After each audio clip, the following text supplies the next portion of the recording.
এক দফার আংশিক দাবি অর্জিত হয়েছে, পুরোটা দাবি অর্জিত হয়নি। এবং এই পুরোটা দাবি অর্জিত না হওয়ার পিছনে দুঃখজনকভাবে যারা আমাদের সেই সময় সাথে ছিল তারাই সবচেয়ে বেশি বিরোধিতা করেছে।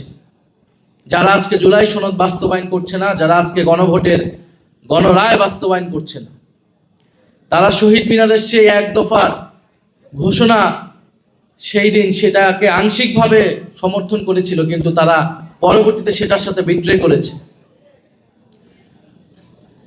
যদি এক দফা সম্পূর্ণভাবে অর্জিত হতো, সম্পূর্ণভাবে বাস্তবায়িত হতো, তাহলে আজকে 2 বছর পরে এসে কিশোর আলিফের চোখ যেত না।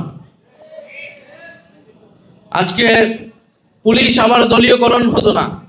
AKS অর্জন করলো গিনেস ওয়ার্ল্ড রেকর্ডস। AKS আজকে আমলাতন্ত্র আবার দলীয়করণ হতো না। আজকে আবারও চাঁদাবাজি, দুর্নীতি, সন্ত্রাসে সারা দেশ ছেয়ে যেত না।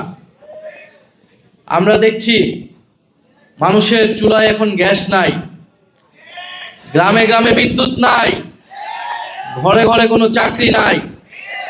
দেশে একটা নতুন হাহাকার দেখতে পাচ্ছি। জুলাই সনদ বাস্তবায়িত হয় নাই, শহীদ পরিবাররা তাদের বিচার পায় নাই, আহত যোদ্ধারা পুনর্বাসিত হয় নাই, অর্থাৎ দেশের কোনো পরিবর্তনই হয় নাই।